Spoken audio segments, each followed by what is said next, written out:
Assalamu alaikum урматтуу мусулман боордоштор. Берекелүү Рамазан айыңыздар кут болсун. Орозо туткандарга берилүүчү сооп сыйлыктар жана орозо кармаган адамдын эки сүйүнүчү, эки жолу кубануусу тууралуу пайгамбарыбыздын куттуу хадисин айтам, угабыз. Аллахтын элчиси саллаллаху алейхи ва саллям Аллах таала айтты дейт. Аллах таала хадисте айтат: "Куллу амали ибн адам лах илля сиям фа иннаху ли". Адам баласынын бардык амалы, жакшы иш аракеттери өзү үчүн. Бир гана орозо мен үчүн. Ва ана ажзи бих.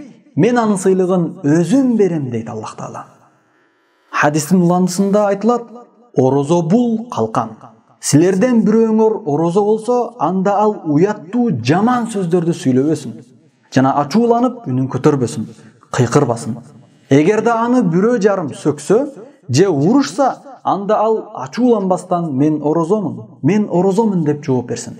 Мухаммадтын жаны анын колунда болгон затка, Аллахка ант, ла халуфу фами саим атьябу индаллахи мин рихил миск.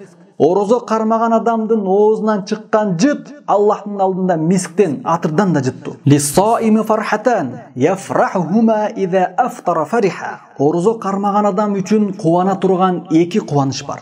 Биринчиси ооз ачкан кезде кубанат, жана экинчиси ва иза лакия раббах фариха бисауми. Кыяматта Роббисине жолукканда орозо кармагандыгы үчүн кубанат. Сах Бухари жана Сах Муслим. Ошондуктан Аллахтын буйругун аткарып, орозо кармоого бел байлайлы. Жана орозо тутууда шарияттын талаптарын сактайлы. Улуу соопторго жетишебиз.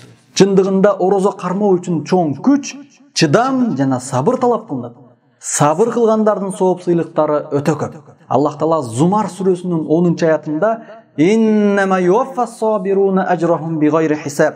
Чындыгында сабыр кылуучулардын сооп сыйлыктары эсепсиз, эселенип көп кылып берилет деген. Аллах таала баарыбыздын үй бүлөбүзгө тынчылык жана береке берсин. Рамазан айында кылган ибадаттарыңызды Аллах таала кабыл кылсын. Aqulu qawli hadha wa astaghfirullah li wa lakum. Assalamu alaykum wa rahmatullahi wa barakatuh.